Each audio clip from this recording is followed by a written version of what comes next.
Hey, what's going on, everybody? It's your boy, Mr. Soul Effect with Sean Lee, and standing right next to me over here. Listen, I read this woman's story. She got a long laundry list of people she don't work with, and she got a new book called "Dirty Little Secrets." We got to talk about that. She don't work with American Idol for 8 years to work with so many heavy hitters like Fantasia, Will Downing, Chante Moore, also director and choreographer Frank Gatson, and so many more. So, ladies and gentlemen, Cheryl Cobb Entertainment. Welcome to the R&B Talk Show. Thank you, Rashad. Thank you for inviting me. I'm so excited about today's interview. I'm going to just let you have it, and hopefully, I just show up. I felt your spirit before I even talked to you. I said, I know it's gonna be a sight, I know it's gonna be fun. I just felt it in my soul. Whatever God reveals to me of something, I've been like, I know it's gonna be good. Besides whatever man and stuff like that. But yeah, I was there. I can't wait to talk about her history.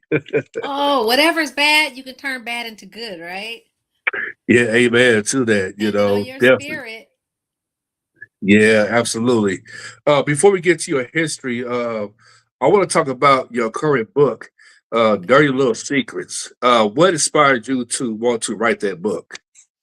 So, Rashad, it's called 10 Dirty Little Secrets, and it's Lil, Okay, thank you. Lil. No, Look, okay, let me yeah. help. And most people call it Dirty Little Secrets.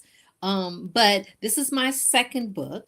My first book was called 10 Dirty Little Secrets too, but it was 10 Dirty Little Secrets about internet dating. That the first one was about entertainment business that nobody wants to talk about.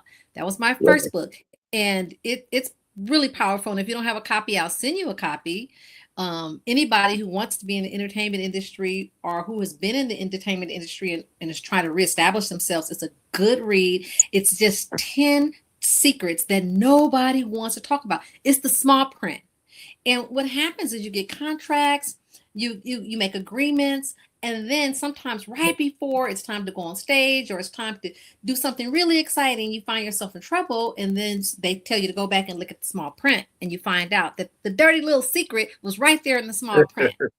So my job was in that book was to talk about dirty little secrets about the entertainment industry that nobody wants to tell you about. And I spent 20 plus years, 25 years in the entertainment industry as a manager, tour manager, record executive. Just so I've been the underdog. I work with the label. Some people hate the label. I worked as a manager, so I'm an artist oriented person as well. So I've worked both sides of the fence.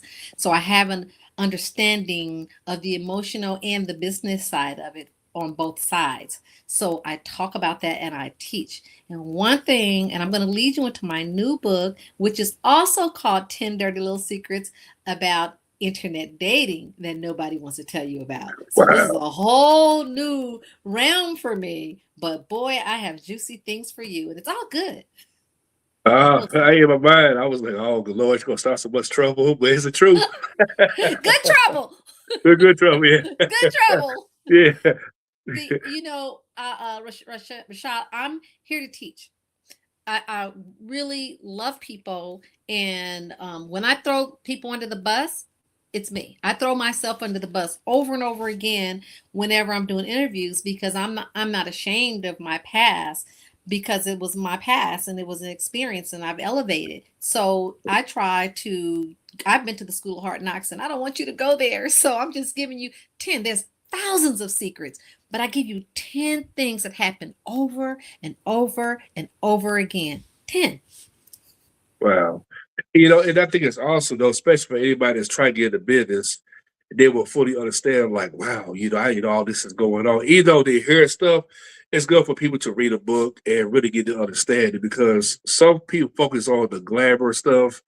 Oh, I can't wait to get a red carpet, can't wait to perform, but you gotta read that fine print. Because I know I interviewed was it the Whisperers about was it 4 years ago, rest in peace to Walter Scott. And they didn't get their publishing until like 50 years later. And I'm like, what?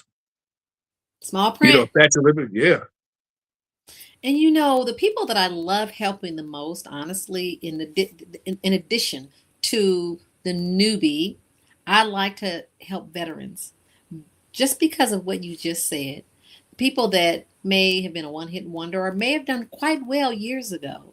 And now that the world is changing, things are streaming and there's AI, and you don't really understand the new technology. I try to walk people through the new technology and all the things that they have missed to try to reestablish their careers, and they have no idea which way to go because there's some very talented people out there, very talented people. Absolutely. But you don't, these days you don't have to have that much talent. You got to be at the right place, right time, the right amount of followers and hits, and new world. Yeah, absolutely. I know you run into there are people I call them tone deaf by ears and blind by sight. And it's like no matter how much you try to tell, it's like racing a child, you tell not to go across the street and they just keep on going backwards every time. And it's like you don't want to be rude, but like you know what, this bit's not come for you. If you keep going backwards, then you don't even belong here. No matter how structured, I'm explaining it to you. You are spot on. And honestly, that's what this book is about. Both books, the internet dating, because you have people who don't understand internet dating and they think, oh my God, I'm so afraid to do that. I'm going to get catfish. They're going to steal my money. I'm going to, they're going to ghost me. And you're afraid, and rightfully so. Except for there's rules of engagement, and that's what I'm going to be talking about today. But in entertainment, I'm just going to just show you the what's so similar about entertainment is I just have to tell you I'm only going to talk about two subjects for two chapters in my first book. In the first chapter, you want to know what it is? It's called "You Are Going to Get Fired." Wow. That's the first chapter. And during COVID, everybody was fired. Everybody. But if you go back in your history and go, oh, I worked at a retail store, I worked at a food store, I worked at a bank, you got fired somewhere along the way. Even if it was laid off, if you didn't have a job, you were fired. You can call it what you want, but you were fired. And then you go through these emotions because you start questioning yourself. What did I do wrong? And you go through those 5 stages. You're angry and you're like, how dare they fire me? I'm really great. I'm wonderful. And how dare they didn't see me and they didn't like me or they're racist. And we come up with all these things. And then we start, reality starts sitting in and depression sets in. You start feeling hurt. How am I going to find another job? What am I going to do next? Who, am I still relevant? Because that's really important. And it attacks your ego. And then you go through these 5 stages of recovery, and then you get to a place of acceptance and go, okay, I got to start over. I'm going to bet on me. I'm going to trust God. I'm going to just keep moving forward, and whatever is for me, that door will open. And then something happens. You start to get out of bondage. You start releasing that energy. And when you release that energy and you get into a place of forgiveness, it's just doors open and you walk into your next. Amen. Yeah, but the thing is, go ahead. You're just gonna get fired, and it doesn't feel good. So when you said people do the same thing over and over again, just start with you're gonna get fired. So going into the industry, everybody doesn't have to like you, but some people won't. Some people will. Some people love your show, and they may love me today or not. But you know what? Mm-hmm. You've been doing it for 5 years, 5 or 7. Oh, yeah, 7 years podcasting since, was it March the 9th? Yeah. And clearly you have an audience who love you and tune in. And so I'm so happy to be here, to be a part of it. But but everybody's not going to love you. And sometimes people, they identify themselves with, oh, they don't love me, and they give up. But you can never give up. Yeah, absolutely. And I could definitely relate to that because, my thing was when I first started podcasting, I was like, I don't want to talk about, some people personal lives. I'm like, that's your business. I'm like, this ain't the Breakfast Club or the Shade Room or anything like that. Yes, I get that. I always kind of focus on the art of the history, what you've done and stuff. So that way people support you, and people that didn't know much about you did get something out of it. That was always my plan. Because as a Black man, I can't see myself doing that. Whenever I look at stuff, I be crazy. I'm like, you know what? Let me watch something else because I already know what this sister going to say. I love that. I love that. And that's why I talk about, I said, it's called 10 Dirty Little Secrets. Well, I named it that because it sounds kind of suspicious. It sounds sexy. It sounds a lot of, ooh, what's the dirty little secret? And on my book cover, honestly, I have a red heart going like that with red lips. And the first thing people say, I heard this one man say, I was on an interview and so we started talking like you and I are. Mhm. And he said, he called in and he said, wait a minute, I'm waiting for the dirty. I saw you were coming on and I just wanted to hear something dirty. And so, but guess what? It had people talking. It made them talk. Uh, I got a dirty little secret for you, but let me tell you, it's about me. It's about nobody else, and I'm not ashamed of it. So I'm going to share it with you so I can help you. yeah. It's crazy though, because like, how it was before we even had social media. I think at the time we only had MySpace, and back then you couldn't really trick a person into all the shenanigans, what a person doing with the internet. I swear I done seen so many people that came and went and be like, oh yeah, and the one key, the two keys I always hear about, well, yeah, I represent Universal Music Group. I work for Sony. And I'm like, come on, man. I tell any artist, if you go to get a distribution, go to that label. Don't go somebody from Facebook or Instagram say, hey, I got something for you. It doesn't work like that. Yeah, yeah, well, you're giving them good information. That's a dirty little secret too. Yeah. And Yeah, so I that's do true. want to share one other chapter in that book, and this is as far as I'm going to go with that first book before we get into the second one. But the second one, and this is really important, especially to all artists, and this is in any industry that you're in. My second chapter was entitled "They Are Not Your Friend." Ooh, I heard that a lot. I'm gonna let you receive that. And what I basically was saying, that a lot of times people get their facts and their feelings mixed up. And oh, we're friends. I can don't have boundaries with you. I can let my hair down. And the moment they don't agree with you, or they fire you, or they don't even acknowledge you, your feelings are hurt. And sometimes people get really comfortable, and you have to know that when it's business. Handle your business, know what it is, be real clear about it, because guess what? You're going to get fired, and they're not your friend. You can, they're just not. They're your business associate. You have to be clear about that. And those two go hand in hand. So when you walk into a situation, friendship is earned, it's not a given. And Amen. people make those mistakes all the time. So those are the two chapters that I love about that old book. And I'm here to talk about the new book and anything else you want to ask me. Yeah. I'm glad you touched on, the cyber, dating and stuff, and even get trying to get to know somebody, because we live in a time where it's funny though. With like, once I've been on the internet, I done see Instagram women. It's always on the timeline on Instagram all the time. I be trying to change up my stuff just to have it on music. It seems to me when I do see women on there like that, it's a tease. And I'm thinking to myself, you got guys, they would say all kinds of sexual attention, to women and stuff. I'm like, you paying what, $10 to get on OnlyFans just to watch her be half naked. She ain't thinking about you, she got your money. So it's a quick hustle for them. And it's OnlyFans. Yes. yeah. So it's like going to the strip club. You waste of time. You could take your money and do it on something important.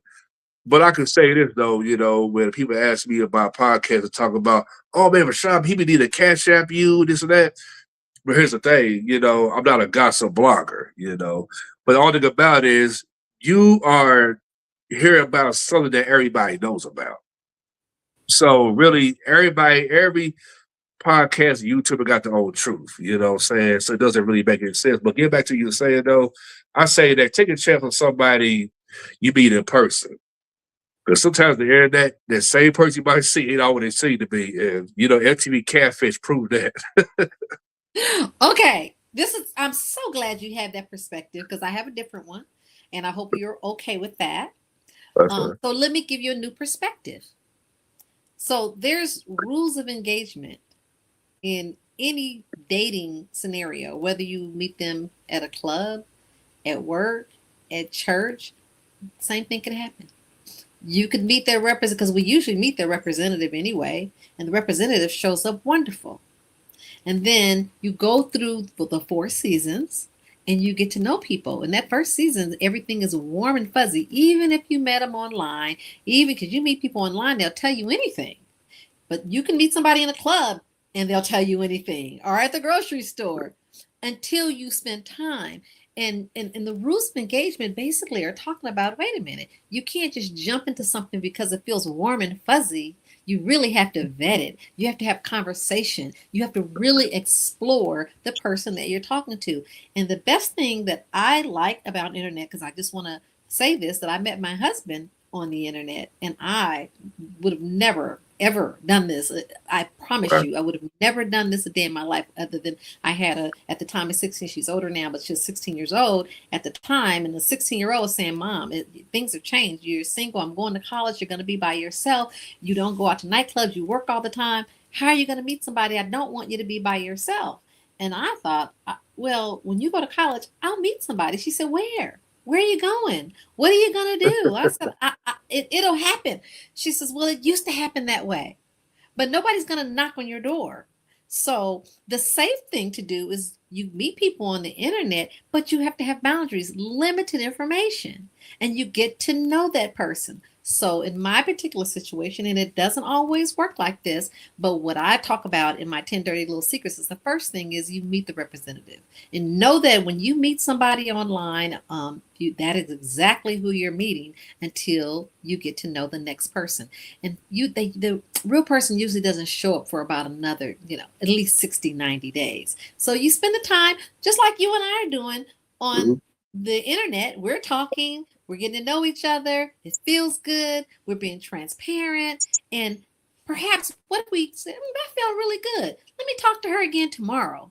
Oh, well, the next day, let me talk to that person. Let me talk to you again. And then you start exposing little by little things about what you like about life, what your goals are, what your bucket list is. Nothing personal, just surface things. But eventually you'll get past the surface and go a little bit deeper. And as you go deeper, see, people think as soon as you meet somebody, you get together, you go get with them and you hook up. That's what they call it. Young kids call it hook up. That's what my daughter and all those people call it. I don't, I don't believe in the whole hookup thing, but if that's your thing, so be it. I'm not here to talk about that, but it happens. I'm talking about if you sincerely want to develop some type of friendship, because that's where it starts. You get to know people. And so I can talk to you on the internet. When I met my now husband, we would have dinner and we'd talk. I'd never seen him a day in life, but we would talk.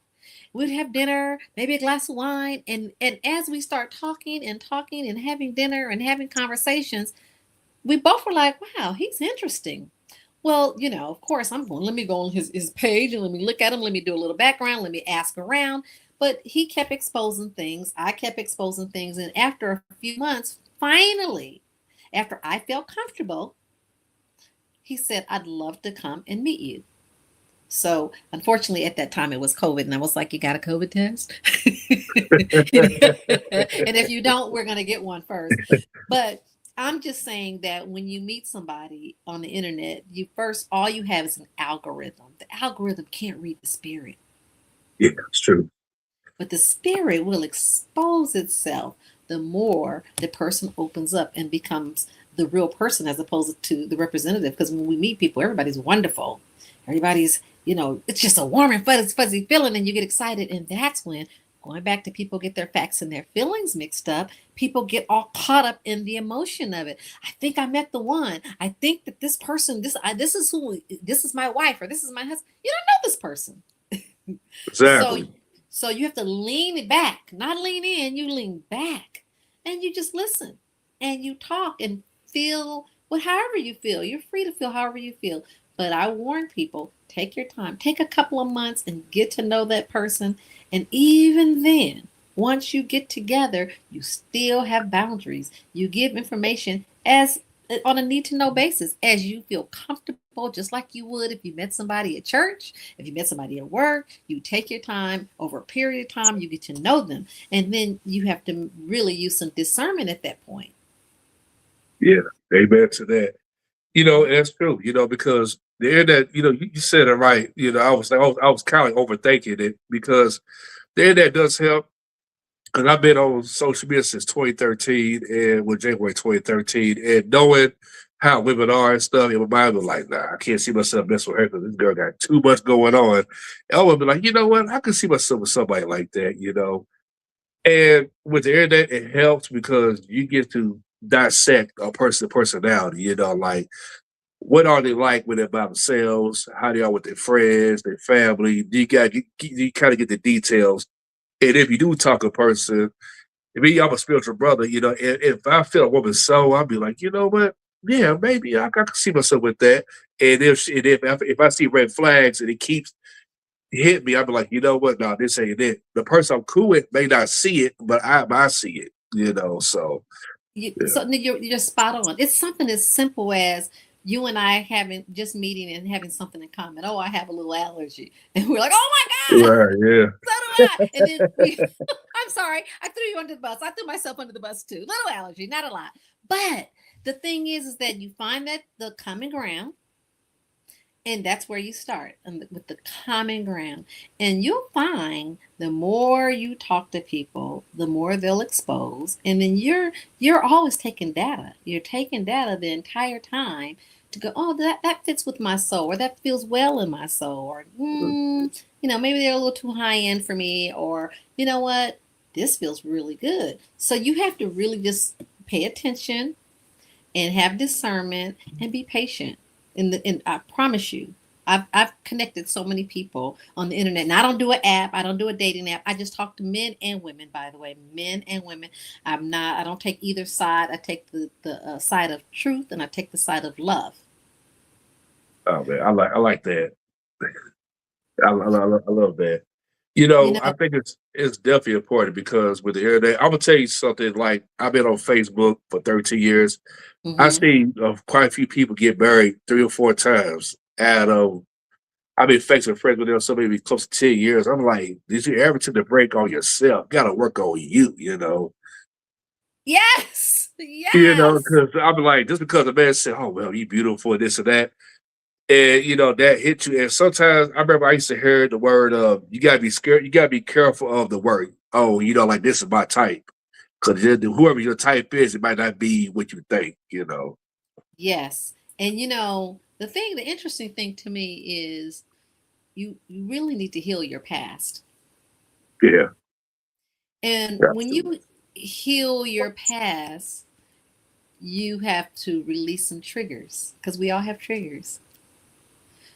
Yeah. When you release the triggers and you just become open and really listen, you'll get the message. You'll find out who people really, really are. If they're deceptive, you'll find out later on down the line.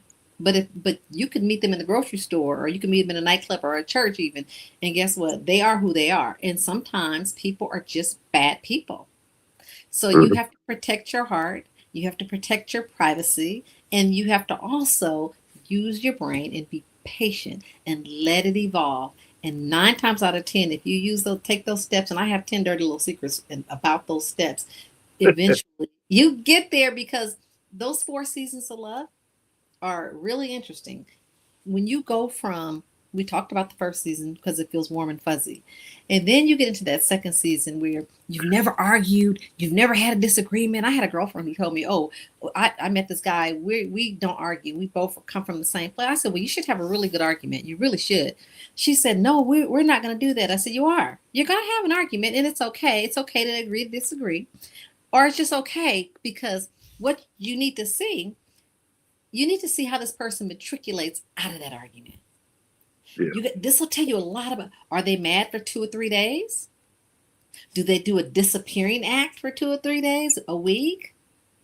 Do they give you the silent treatment, or do they recover easy and go, I'm going to take responsibility and accountability. You're right, or maybe I didn't see it that way, so let me think about. You're going to find out a lot about people with just in that second season when you have that first, because you can't agree upon everything. You were brought up in two different houses, two different cultures, communities.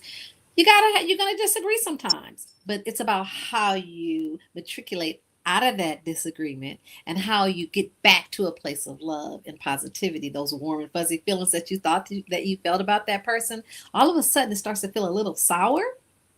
And you go, wait a minute, maybe I don't. Well, pay attention. Because, like you said earlier, red flags. That's in that second season. And you're going to find out who they are in that the third season. Let me just tell you something. In the third season, if you make it that far, you start, the person may lose their job. I'm going to go back to you're going to get fired because this is just a common subject. And even if you got laid off or whatever, the job didn't work out. And you might go through a little financial struggle during a short while. How does that person react? What happens when you might be struggling just a little bit? It's going to tell you a whole lot about a person. Do they run? Do they stay? Do they hang in there with you and support you and become your cheerleader and your comrade? So this is how you make a discernment about the character of a person. And it happens. It might be you might lose a parent or a child. And then you see this person is selfish. Why are you crying? You need to talk to me. Or why are you with your friends and family? And when you find out so much about a person when you're going through a season that it may be a little painful, may be a little sorrowful, or it doesn't agree with where they are in their lives, you find a lot out about a person. So in that third season, if you make it that far, and these are the things that I teach and talk about when I talk about the rules of engagement, get to the third season because you're going to really find out who that person is when you're going through a hard time. In my third season, I'm very transparent. I ended up with cancer. You couldn't have told me this was going to happen. I promise you with everything in my soul. I'm dating. We're heavy, hard and heavy. We're going for it. We're going to get married. We're going to do all these things. And you know what, Rashad? I went to the doctor and I had a mammogram. And the doctor said, oh, we have to do a little test. And I said, a test? What kind of test? And he said, you have this DCIS. I have no idea what a DCIS is. And I thought, oh, I have a little DCIS. Okay. And they said, oh, yeah, we need to remove it. And I said, oh, okay. Well, when do we do that? I even called one of my friends and said, hey, drop me off at the hospital. I'm just going to go in for a little procedure. I have a little DCIS. They're going to remove it. And, and so I promise you I go until the doctor said, here, talk to the plastic surgeon. I said, oh, there's a plastic surgeon. That little scar, they're going to fix my scar. I promise. So they're going to fix my scar. And so I go in, I'm talking to the plastic surgeon. I'm all excited about it. And the plastic surgeon says, okay, so when we remove your breast, we're going to do this. It's going to take 12 weeks to 18 weeks to heal. And I said, when you do what? Wow. What? And she said, oh, yeah, we have to remove it. I was like, the DCIS, let's remove the DCIS. They were like, yeah, it's the breast. We got to take it off. Well, I thought I almost had a heart attack. I was completely blindsided. And I was just like, oh, it just completely. I was in the third season of this love, this relationship. So I go to my then, fiance and say, hey, I have breast cancer. And I don't know, I'm scared to death. And so he says, I'm going to walk you through it. I'll be there. And let me tell you something. It was the worst 11-hour surgery. It was the worst. I was in ICU for like 7 days. I almost died twice, blood transfusions, all kind of things. And when I say that he was solid as a rock, solid, I don't know how I could have made it. And then when I came home, it took 17, 18 weeks to heal. I couldn't walk. I literally, it was pretty embarrassing. Rooter tutor, promise, TMI, but he took care of me in every way. And let me tell you something. And during that time, I laid in the bed because I couldn't move. I was just stuck. I was literally stuck because the surgery was a little more difficult than they said it was going to be.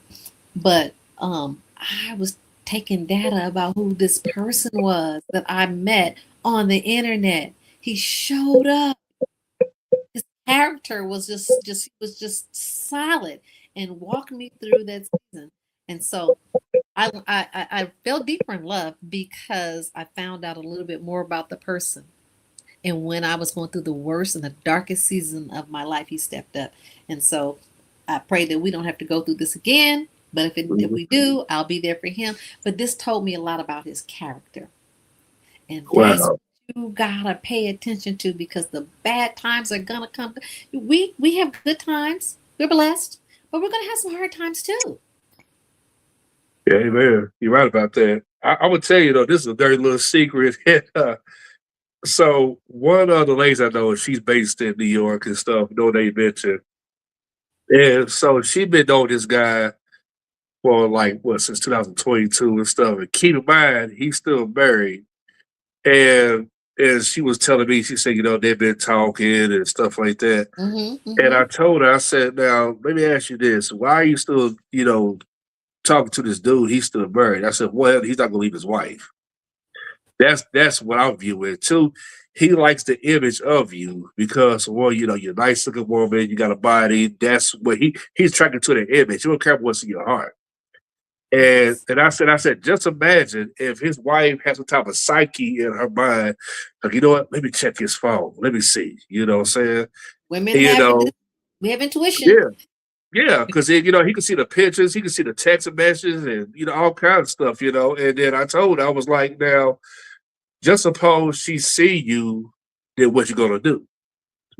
So that's your fault. And then she claims she blocked him for social media and all that. And I had to look at it like, it'd be two things. Now, if he's trying to work out his marriage, that means that he cheated on his wife before.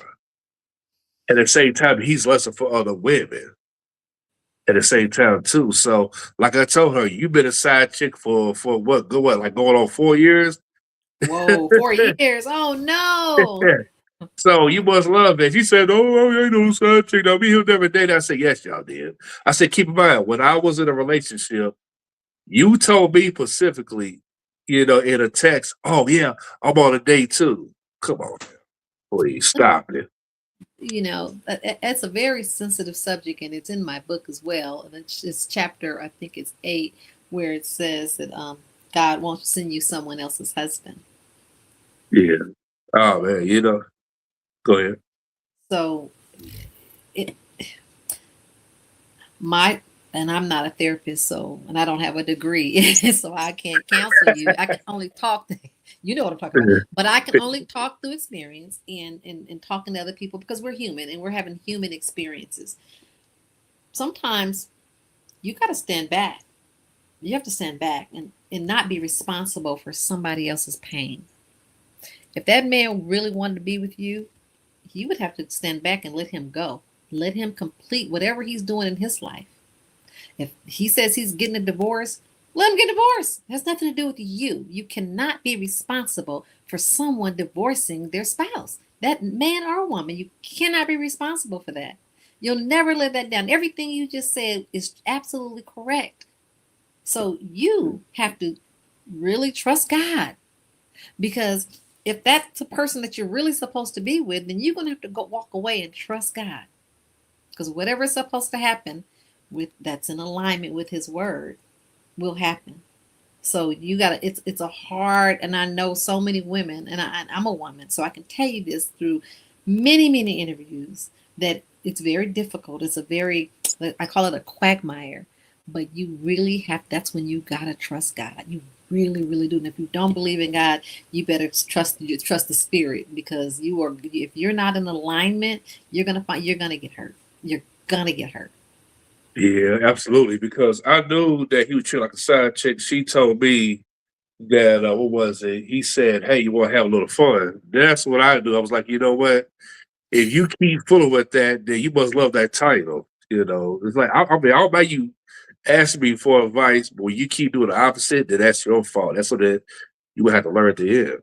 Good advice. Good advice. And so, when we go to our friends, our friends come to us with that type of advice and they don't take it. Don't you sometimes feel like you're just talking to yourself? You're just talking for the sake of talking. Yeah. Oh God, I've been there too many times. You're just talking for the sake of talking. But hopefully, when there's something that comes out of your mouth that resonates with that person, if they're a real true friend, hopefully there's something that comes out of your mouth that does resonate to make them go, oh, wait a minute, he's right. And I got to be better. I'm going to have to exercise another muscle, and I'm going to have to be stronger. And sometimes you got to just walk away. You got to walk away. You know the old saying, when one door closes, another one will open. Amen. That's just how it is. I didn't expect to meet anybody on the internet. I thought that was the most ridiculous thing I'd ever heard of. And my daughter at the time, 16 years old, was telling me, and I was like, oh, she's, the cultural. She's in the culture. I'm not a part of the culture anymore. And she says, you won't be, or you're going to be by yourself. And so my daughter, which I'm going to go into this profile thing, my daughter went on Match.com and she set up a profile. And she did everything. I didn't even know how to use the app. I didn't know what she was talking about.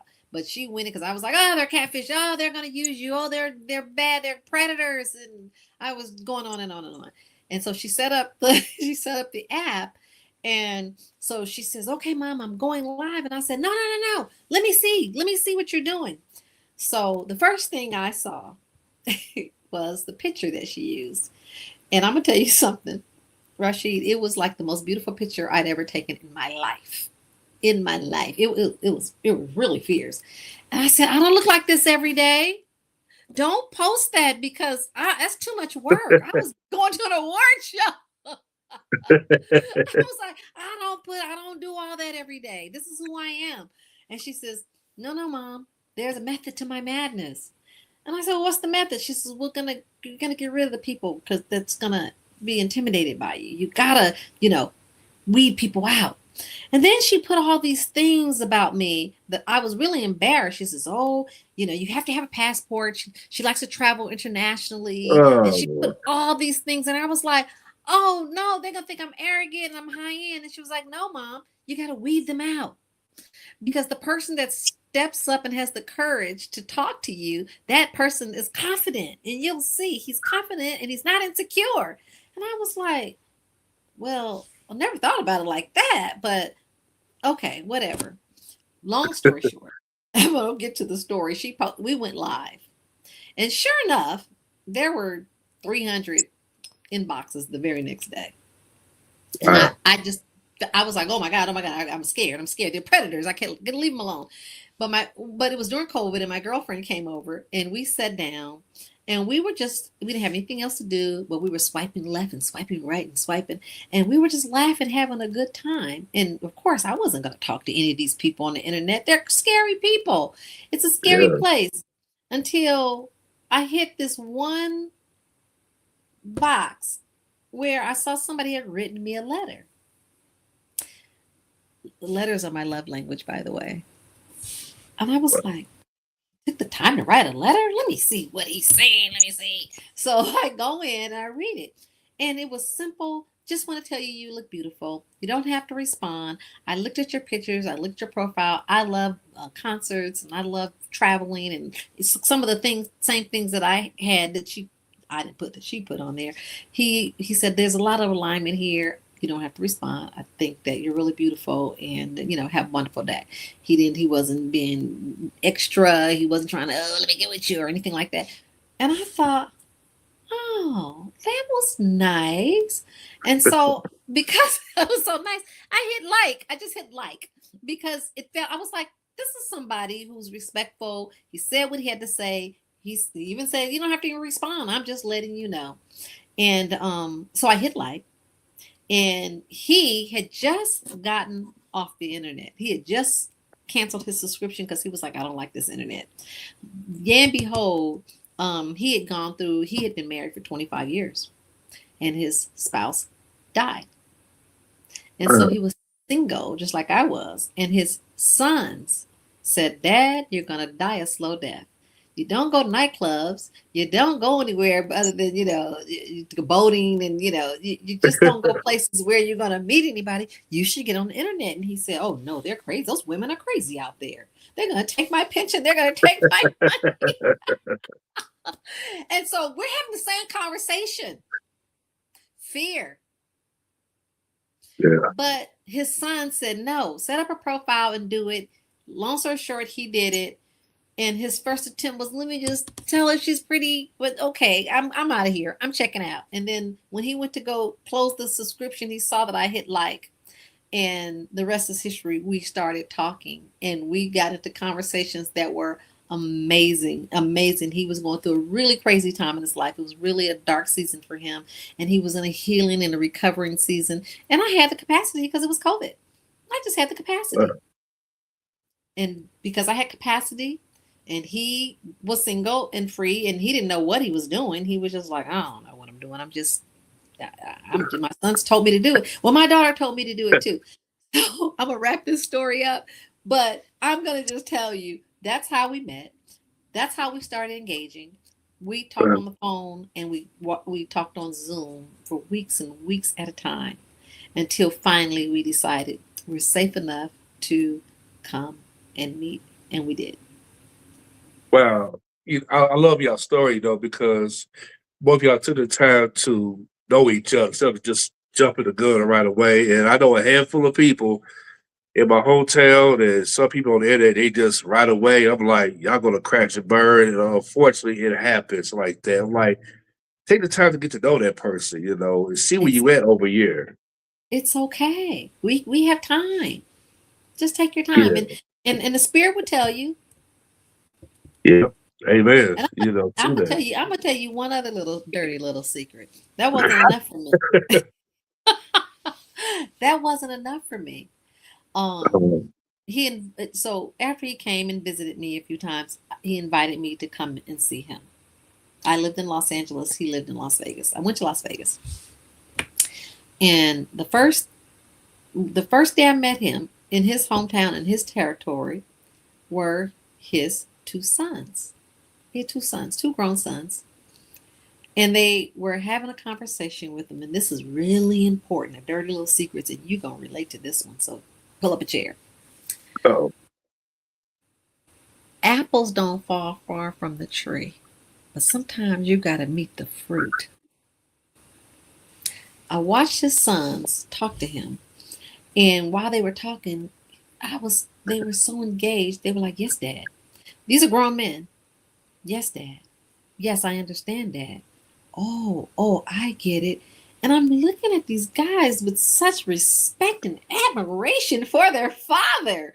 And both of them, they were like, "Well, Dad, what about this?"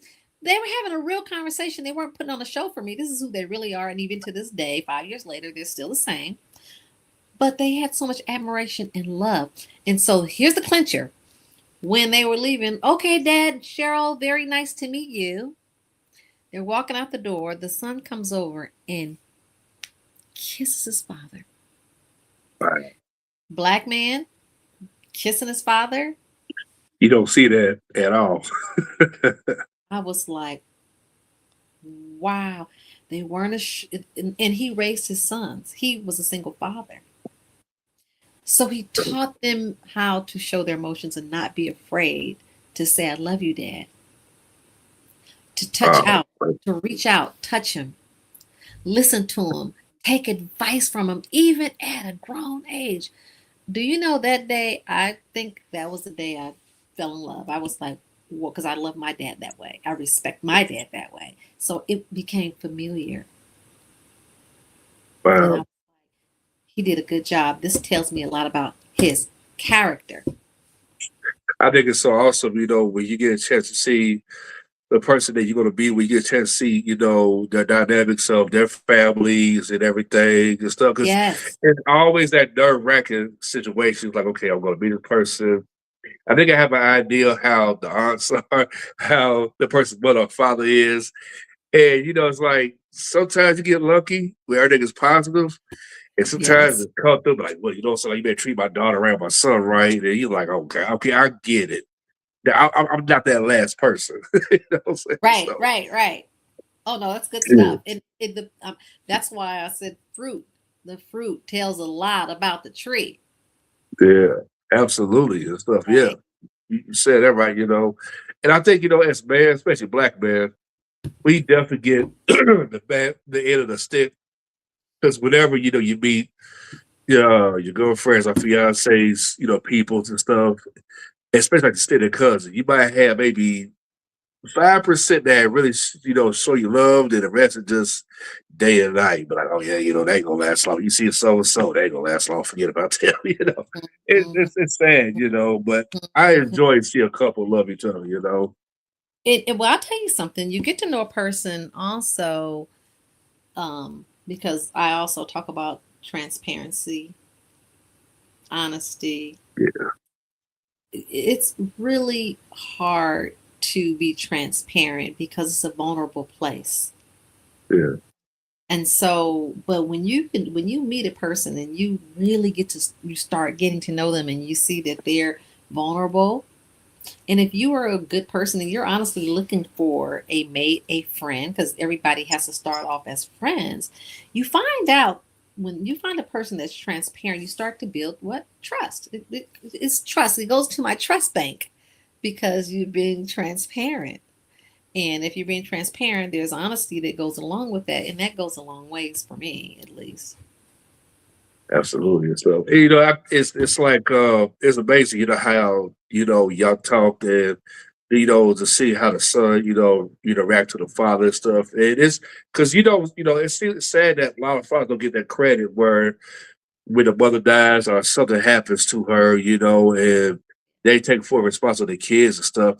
People never talk about that a lot, Mm-hmm. besides the Mm-hmm. single mother. And I think that the single fathers that does all the right things, they should be highlighted more as well because they play not just the father role, they play the mother role as well. It's like the mother plays the father role. Absolutely, absolutely, and I think both roles are important. And I feel like a father is needed. I feel like a mother is needed. Sometimes we don't get both, but they both play important roles in a child's life. Period, from bo- birth to death. Our parents, our mother, our Mhm. father play an important role to us, and they play two different roles. So when I even speak about the 10 dirty little secrets, I don't browbeat, I don't beat men. I talk to men. I want to hear what you have to say. I want to know really what you're thinking, because the only way the women can learn about men, and then also women can give men a little grace, because remember, Venus and Mars, we're two different type of people. We do have to give each other grace. And so that Absolutely. and one other thing, if I may, Mhm. tell you the reason why I wrote the book, because I think you asked me that right at the beginning, why did what brought you to this. When I was laying in bed for those 17 weeks, all my girlfriends came to visit. And they were flying in by the droves, and they would spend 2 days, 5 days cooking, cleaning, doing all these things for me when I was ill during this crazy season of my life. Hallelujah. I'm cancer free. So let me just tell you that right now. So let me Oh, do that. amen. Oh man. Yes, I am. But this was a crucial time in my life. But all my friends would come over and they would be like, I want a Patrick. I want something like that. And they're not out there. And it really hurt my feelings. It really hurt because these women are my friends are beautiful. I have some beautiful, smart, sophisticated, God fearing, spirited women that are really true friends of mine that are single and available and looking for a good companion, whether it turns into their best friend or their husband or both. And there's a lot of beautiful men out there who are looking for a good woman. So somehow or Mhm. another, we have to bridge the gap and bring them together. So I thought, I want to really start talking to my friends because everybody's afraid. And they were like, how did you get on the internet? I wouldn't dare do that. I wouldn't dare because nobody wanted to. And so the more I started talking to my girlfriends, they were like, okay, well, if you did it, I'm going to try it. And I'm going to skip further. I'm going to skip ahead a couple of years. And boy, they are having the time of their life. They are having a good time. Some are married, some are dating seriously, some are just on the internet. So I'm just trying to bust the myths and the fear of moving forward in life, maybe after death, after divorce, after a bad situation, being a single parent, mother or father, that there is still hope, there's still love out there. You have to walk out on faith like you do everything else. And you have to trust, but you have to use discernment and you have to use the rules of engagement. But it's possible. I believe in love. Yeah. Oh man, you said right on the dot. And I see that happen a lot. With some of my female friends, and they be Yes. like, man, why can't I have somebody like that? Why can't because they with somebody, and I'm like, it's all in God's timing, and God know when you're mentally ready, and God will pick the right person for you, and stuff. So whatever's supposed to be, it happens. Oh yeah, but you have to participate. God may open a door for you, but you got to walk into it.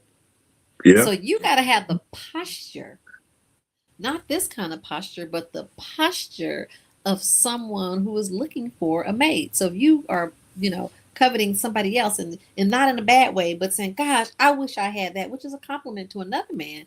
I want that. You can have that. But if you got to be ready for it. Much is given, much is required, much is given, much is required. So you have to be prepared to step into that role, that man role, and the leader, because that's what you guys are. You're leaders, and we will, if you lay out the red carpet for a woman, a good woman, she's gonna raise the bar, and elevate you, and roll out the red carpet for you as well.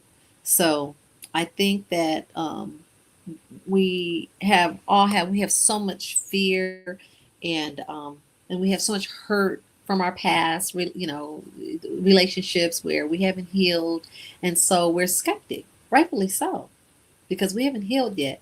And when you're healed, guess what? I went in with the open mind because I wasn't trying to get married. I wasn't trying to be somebody's girlfriend. I was like, all right, I'll just try it. My daughter told me to, and I'm going to try it. I'm going to prove her wrong. But I went in it like, oh, but I can use a friend. And I Mhm. told him, even when I told him the first day that we decided to become friends, I said, if I decide to be your friend, I'll be the best friend you ever had. Yeah. He was like, what?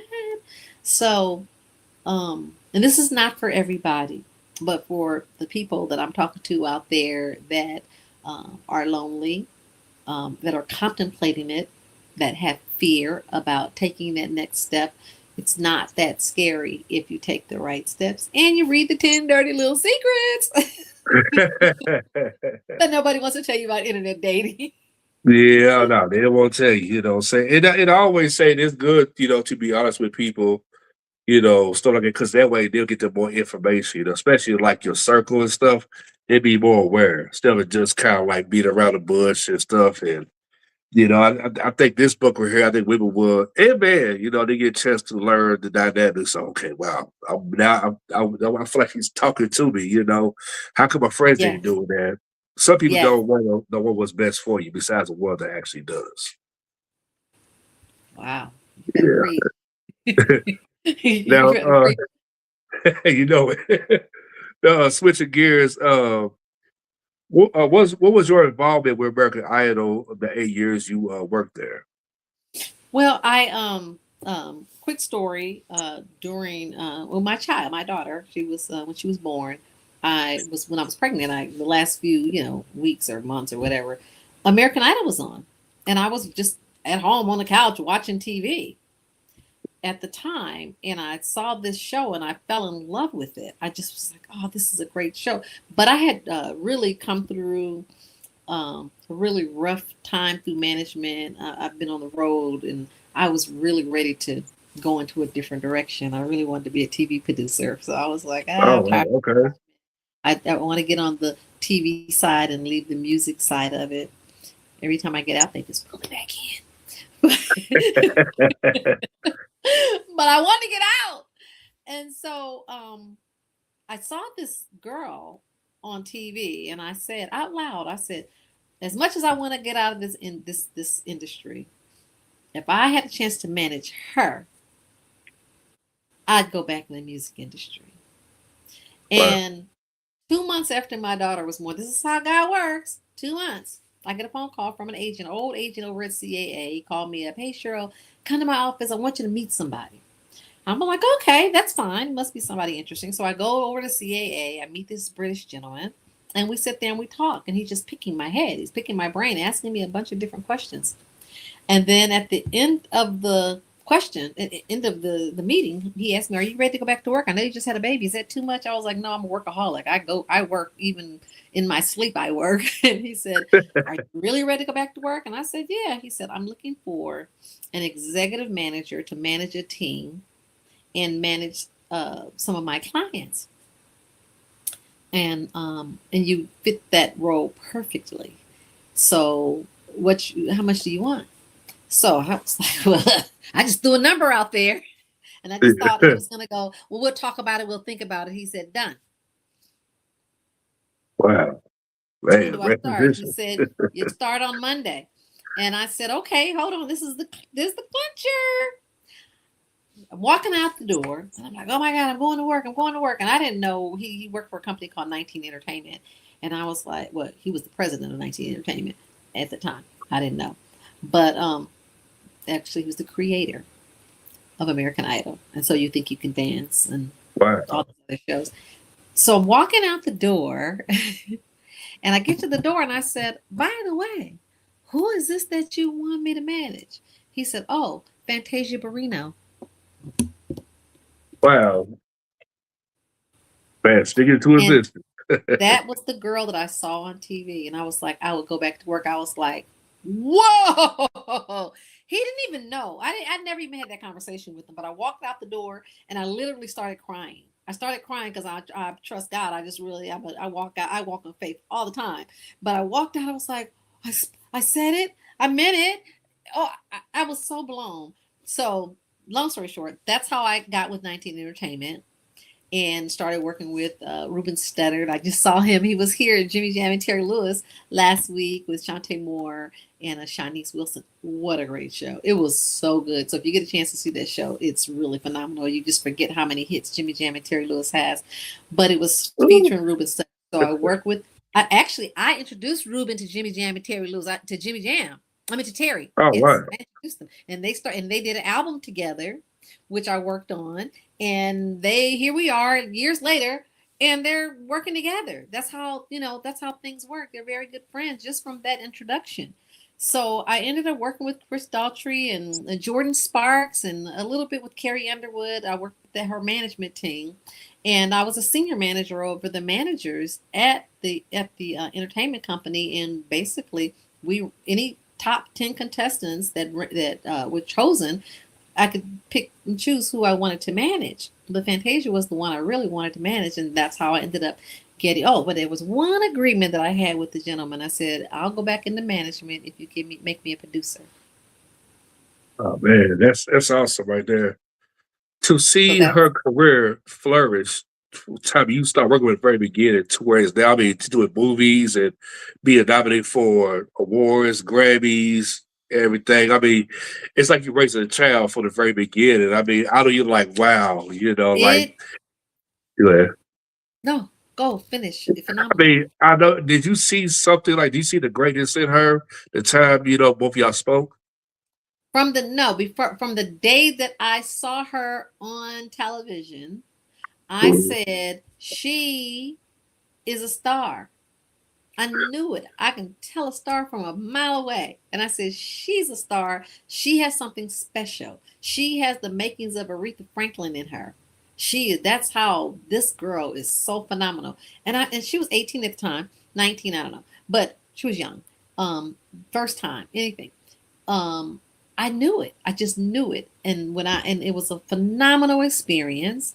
I took her to Broadway, connected her with Harpo production with Oprah, and The Color Purple when it was on Broadway. She had never been to a Broadway show before. So we flew Wow. to New York, took her to the show, and talked to the producer, Scott Sanders.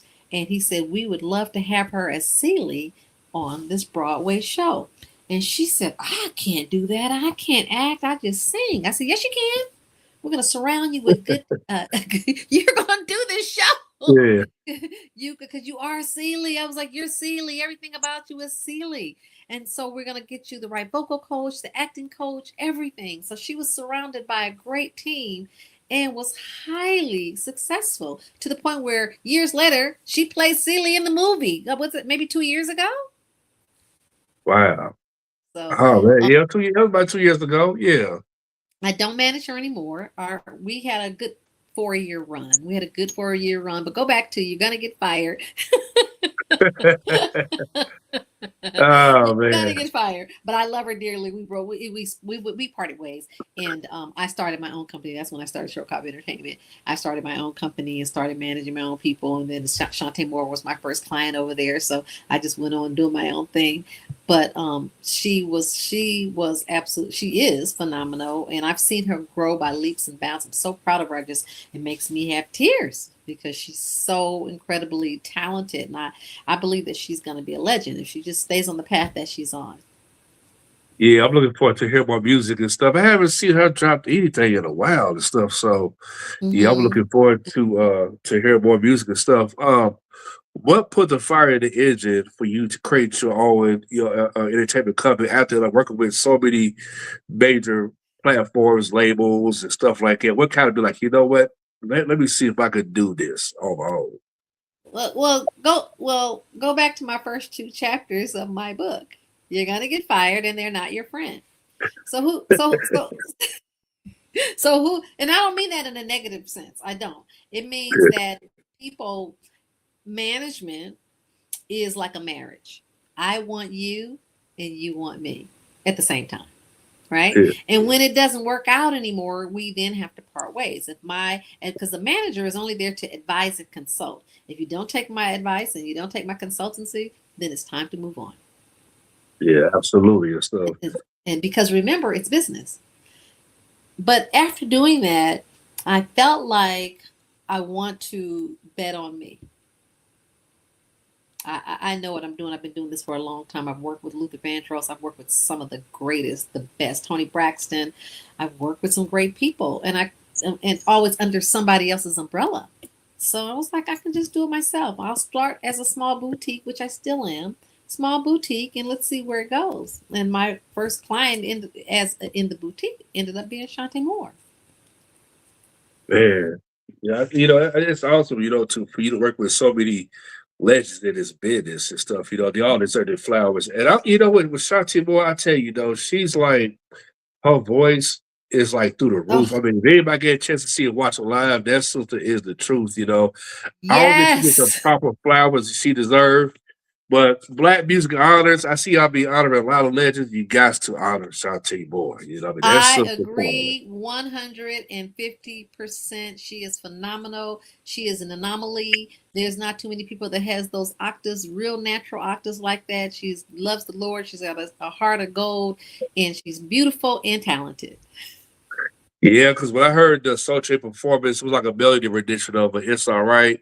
And she did that whistle. I said, oh my God. I know I heard of him sing, but not like this. This is like It was phenomenal. It was phenomenal. It was, and I have to say that it was a pleasure working with her for 8-10 years.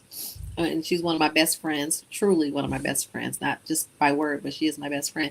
But and I don't manage her anymore because I'm doing something else now. but I support her 100%.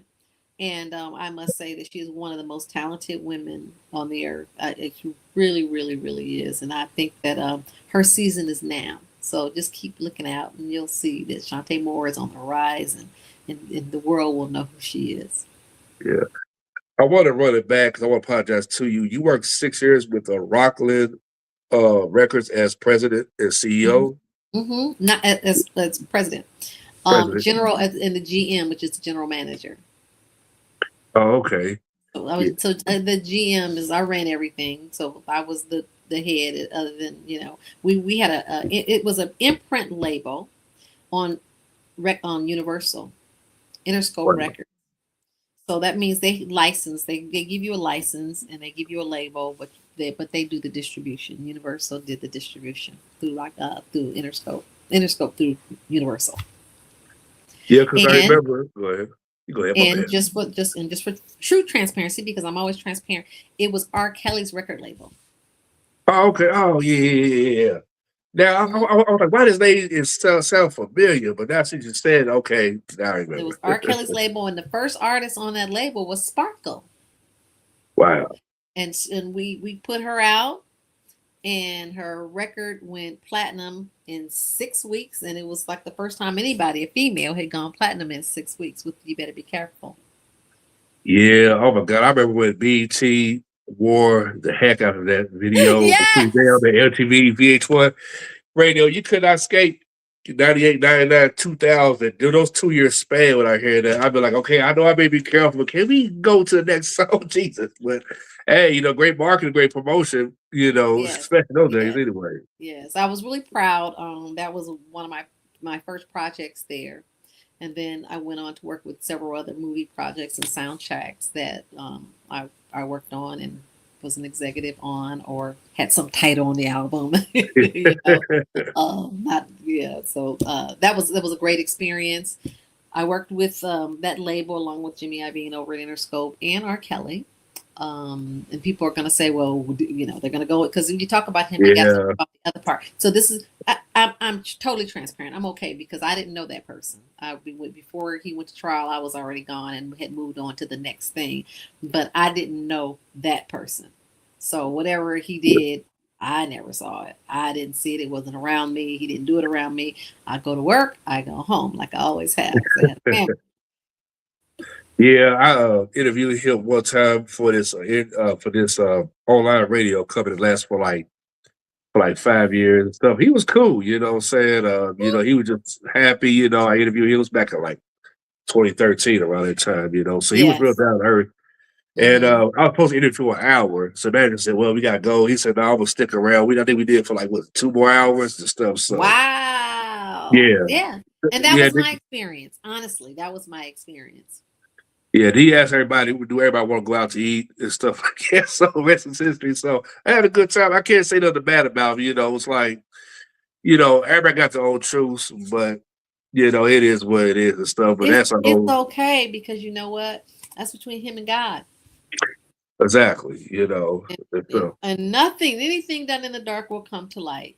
And that means even where he is in the truth. Because there's always your side, my side, and then there's the truth. So I just trust that God will do whatever is supposed to be done. His will be done either way. absolutely. Uh, yeah, before we wrap it up, here it is, say got, like got the books. Will you ever do like a documentary, like through like a website or anything like that? Like the Cheryl Cobb story? Because just reading the story, I'm like, man, like I know it's so many different eras of her career, and I'm gonna tell you though, just looking at you, I was like, who could play her? And I was thinking about Laddie C, Taraji P. Henson, and certain females. Who do you see play you if you had a biopic of your life? Ooh. Huh. Nobody's ever asked me that before. But if I had to say something, I would say, look, what's, oh God, Aquila and the Bee. Oh, Oh, you talk about Kiki Palmer? yes, yes, I can see that. Yeah, that young lady could act. Yeah, that's the answer yes. back to this She, era. yes, but she's got the energy. She has the zest. She has the heart. She has because my story is powerful, not all good. Some of it's very painful, and you'll read it in my old book. It was very painful, and sometimes you had to really fight. I did. I had to fight a whole lot, not physical fight, but you had to really be strong, especially being a woman and being in this industry is very, very difficult. It's getting better now, but the era that I've come through and where I am now, being a woman in a man's world was very, very difficult. But I stood my ground, and have been very successful. And most of my clients have Grammys, all of them, even one or two with Oscars. So I've had a really good time. It was, I don't care what you do, you're gonna go through some rough. Nothing comes easy. Nothing. You got to work. Yeah, So amen to to that. your question, it would be I think I like her heart, I like her fight, I like her grit, and I think that she could play she could play all the situationships that I've been in. I think she could play them. Yes, Kiki Palmer. Yeah, absolutely. Because when she played, who was it, Chili, and Open Eyes, I said, wow, she could do it. I could just imagine how many real life people you will portray in the future and stuff, you Oh know. yeah, oh yeah. And and I tell you that I mean I got some stories, and happy to share them because I try to bring out the best in all of my situations because I really have been very blessed to be around these people, work with these people, but I've had some really great experiences. Not all great, but mostly great experiences. And the ones that weren't so great, I learned from them. Yeah, absolutely. You know, and you still here, you know, and And I think it's amazing. Still got more mhm, story tells. And there are more. I always say that our story's still ready. It ain't over yet. It ain't over until God says it's over, right? Ain't that the truth? Amen to that. What you Mhm. got going next, you know, as the summer rolls in? As a summer rolls in, I'm rolling out my new. So the book actually the official rollout is in August. Right now, I'm doing a pre-rollout. I have a guide. You can always reach me on 10dirtylittlesecrets.com. And I respond to everything. So if you reach out to me, you can get the book on all the Barnes and Nobles and all the platforms, Kindle, all of the platforms. But this summer, I am going to be, you'll see me live. I'm dropping little nuggets now with little skits and little vignettes about those dirty little secrets. And I'm going on platforms. I'm going on a speaking tour where I'm going to be meeting with Right. groups of women and men on platforms. So I'm going to be at the Ubiquitous show in Washington, D.C. in August, which is a 3-day event. It's phenomenal with all these, wonderful, beautiful people on stage, talent. If you live in DC or the DMV area, you have to go to Ubiquitous. But I will be on the platform with some of my celebrity friends, and we're going to be talking about them 10 dirty little secrets, and we're going to be able to really go deep. Yeah, So absolutely. so that's what I'm launching. But in the meantime, between now and August, you're going to just go to my, Cheryl Cobb underscore official, Cheryl Cobb underscore official, or either 10 dirty little secrets, and that's Lil. So it's a number 1010. That's 10 dirty Lil secrets. And every day I'm just dropping nuggets and giving you just little bitty drops that you can take along with you and affirmations to give you something to think about, to really think about the rules of engagement, talking about honesty, transparency, the fruits, the 4 seasons of love, and the application, how you fill out the application, the do's and don'ts of of internet dating. And that's what my whole platform is this summer. And we'll see where this takes me to the next. But I feel like, my whole goal is going out, reaching hearts, and giving people hope Yeah. that Oh, we can man. love again, that we can heal, Yeah, and we can be seen. absolutely. You know, there's so much going on in the world. We definitely love and healing, you know, and it's sad they Yeah. got generations. You know, I got a 14-year-old daughter and, you know, just watching teenagers and stuff, you know, and I got a newborn and stuff. And I'm like, wow, you know, it just, yeah, Oh. she's 4 months going on 34. So, you know, we call She's her old one. lady. She's one. Yeah, 1 year old. Yeah. Yeah, you know, like we call her old lady. So, I love it. Well, you know what? You got 2 girls, and you have your work cut out for you. And Ooh, so, yes, I do. but you have your work, but they're going to be fine. They have a great dad, and I you're appreciate it. going to pour into them all kind of knowledge and information. And when they want the Auntie Cheryl to talk to, they can call me up too. You know, hey, you know, sound like a plan and stuff. But I'm you serious. have a blessed night. Thank you for taking the time coming on here. Big shouts to the PR, Pam Prasad, one of the I hardest working love women her. in the industry. You Yes. know, and that's the real truth. And with that being said, you have a blessed night, Queen. Thank you. Thank you so much, Rashad Ali. Thank you for having me on your show. Once again, thanks, Pamela Brouchard, for connecting us, and we'll see each other again. Oh yeah, you know, never got to run it back. So hey, you know, you always welcome to come on this platform. Thank you. Thank you so much. Have a good one. Okay. Bye.